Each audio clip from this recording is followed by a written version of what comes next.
Nouriel, I was reading the document Sunday night because I had nothing better to do, and the insurance program that was jury-rigged almost felt like a government credit default swap. One of the underlying themes here are the people holding that protection, like the AIG mess, the systemic sense of who holds that stuff if those defaults are triggered. Is that a secondary theme here, away from the headlines, that we've got this underlying credit default swap architecture that could really go bang and cause some severe challenges?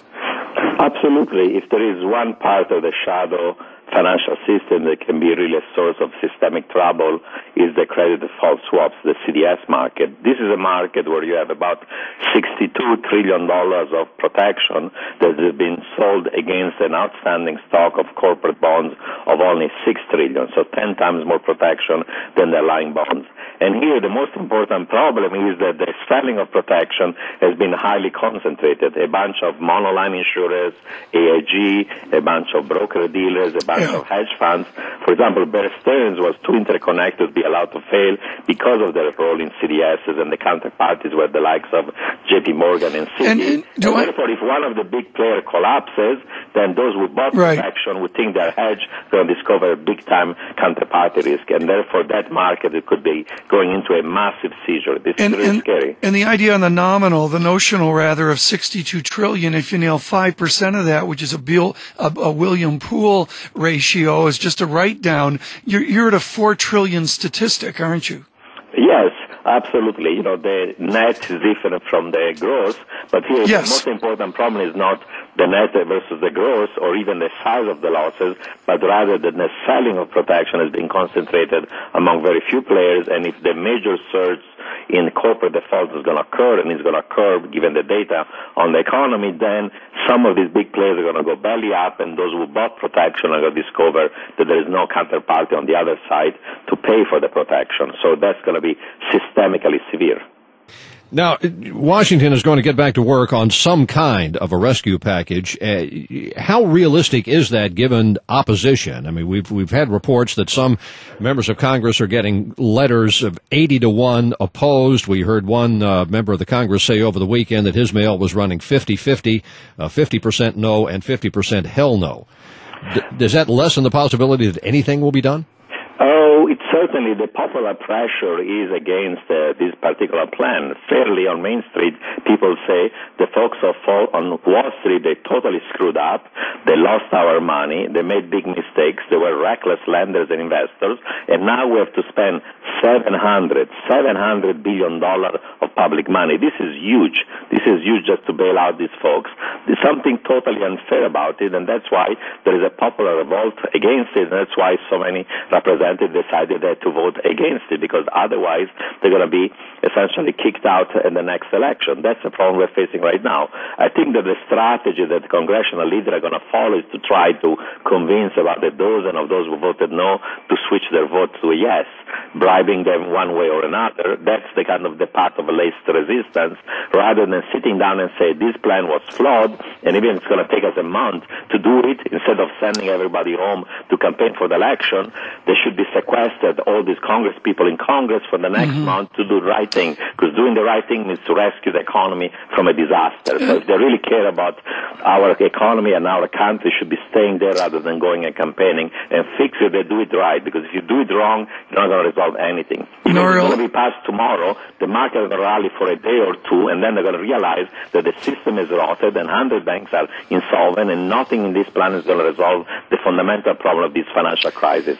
So it's going to be worse down the line. Nouriel, I'm bringing LIBOR in, if that's the urgency of the moment, and there's this percolation of a coordinated response. Is this something that's going to be solved at the Bank of International Settlements level? Is this going to be a BIS or a Basel solution?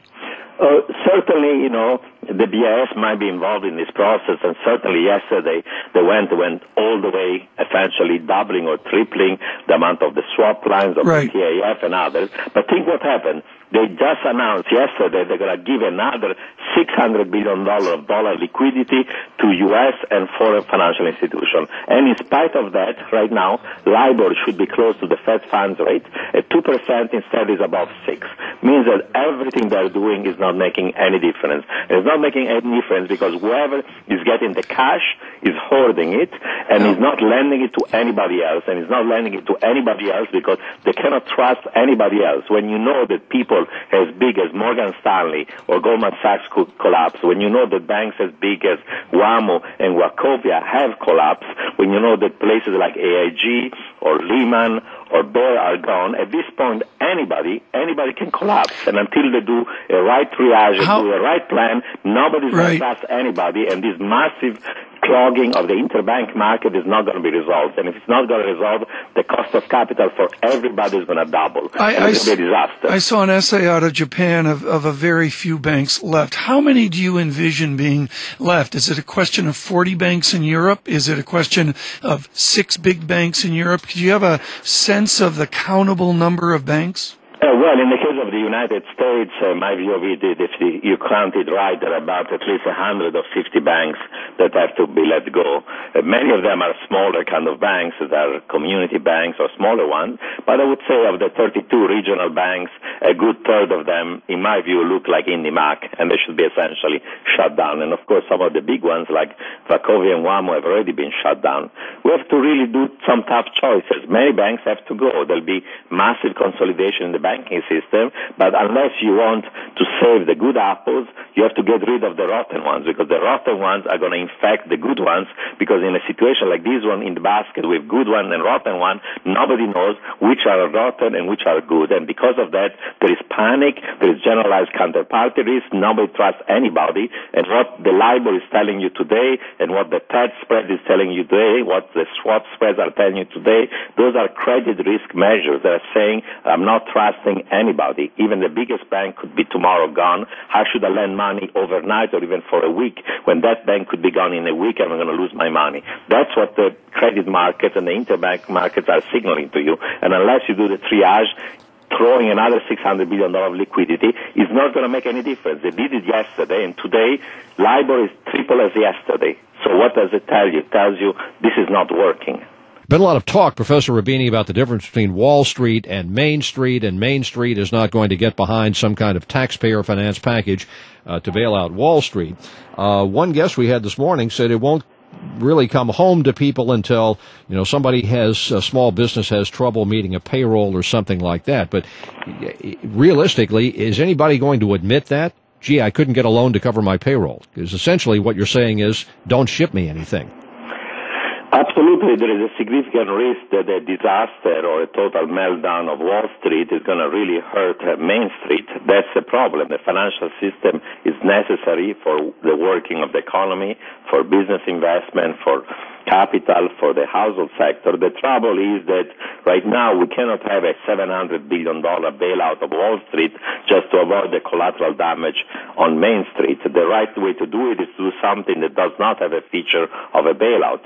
One in which, for example, if the government intervenes and takes over the toxic assets, the government is going to become a shareholder through preferred shares in this financial institution. So any upside from buying at a high price toxic stuff is going to be taken by the taxpayer.